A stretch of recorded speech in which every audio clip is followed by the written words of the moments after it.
இல்லை பெண்களுக்கு வந்து பேய் பிடிச்சிருந்தாலோ தீய சக்தியில் ஏதாவது பாதிப்பு உடம்புல பிடிச்சிருக்கு அப்படின்னாலோ அவங்களுக்கான சில அறிகுறிகள் வந்து பல்ல கிடைக்கிறது, முடி வரிச்சு போட்டு உட்காந்துருக்கிறது, வீட்டுக்காரனே துரத்தி துரத்தி விளக்கு மாதத்தில் அடிக்கிறது. ஸோ இந்த மாதிரிலாம் பண்ணிகிட்டு இருப்பாங்க. ஆண் பெண் சேர்க்கை தாம்பத்தியம் வந்து 2 பேருக்கும் இருக்காது. உடம்பு வந்து எப்பயும் மெலிஞ்சிக்கிட்டே போகும். மாதவிடாய் வந்து சரியாக இருக்காது. உடம்புல எவ்வளோ சாப்பிட்டாலும் அந்த உடம்புல வந்து சத்தே இருக்காது. எவ்வளோ சாப்பிட்டாலும் அந்த சத்து வந்து அந்த தீய சக்தி உறிஞ்சிக்கிட்டே இருக்கும். அந்த மாதிரி இருக்கிற பெண்களாக இருந்தாலும் சரி, ஆண்களாக இருந்தாலும் சரி, இப்போ நான் சொல்லக்கூடிய சில பரிகார முறைகளை தாந்திரிக முறையை பயன்படுத்திக்கலாம்.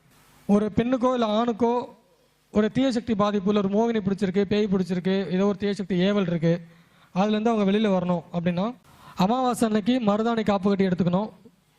காப்பு கட்டி இலையை மட்டும் எடுத்துக்கங்க. இல்லை காப்பு கட்டாமல் கூட எடுக்கலாம்.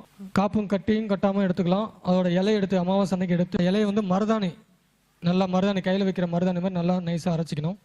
அரைச்சிட்டு உச்சந்தலை, அது பெண்களாக இருந்தாலும் சரி ஆண்களாக இருந்தாலும் சரி, உச்சந்தலை, தொப்புள் பகுதி, பிறப்புறுப்பு, கை, உள்ளங்கை, உள்ளங்கால், இந்த இடத்துல இந்த மருதாணி பூசிக்கணும். பூசி வாரத்தில் ஒரு தடவை அவங்க குளித்தா அந்த உடம்புல இருக்கிற தீய சக்தி வெளியேறிடும். அது எந்த ஒரு தீய சக்தி பாதிப்பு இருந்தாலும் சரி, அது பேபிசாஸாக இருக்கலாம், செய்வனையாக இருக்கலாம், ஏவலாக இருக்கலாம், ஆணாக இருக்கலாம், பெண்ணாக இருக்கலாம், யாருக்காக இருந்தாலும் இதை வந்து சாதாரணமாக நீங்கள் பயன்படுத்திக்கலாம். சாதாரணமாக தொடர்ந்து நீங்கள் மருதாணி பெண்கள் இந்த மருதாணி வைக்கிற பெண்களுக்கு வந்து தீய சக்திகள் எப்பவுமே பாதிப்பு இருக்காது.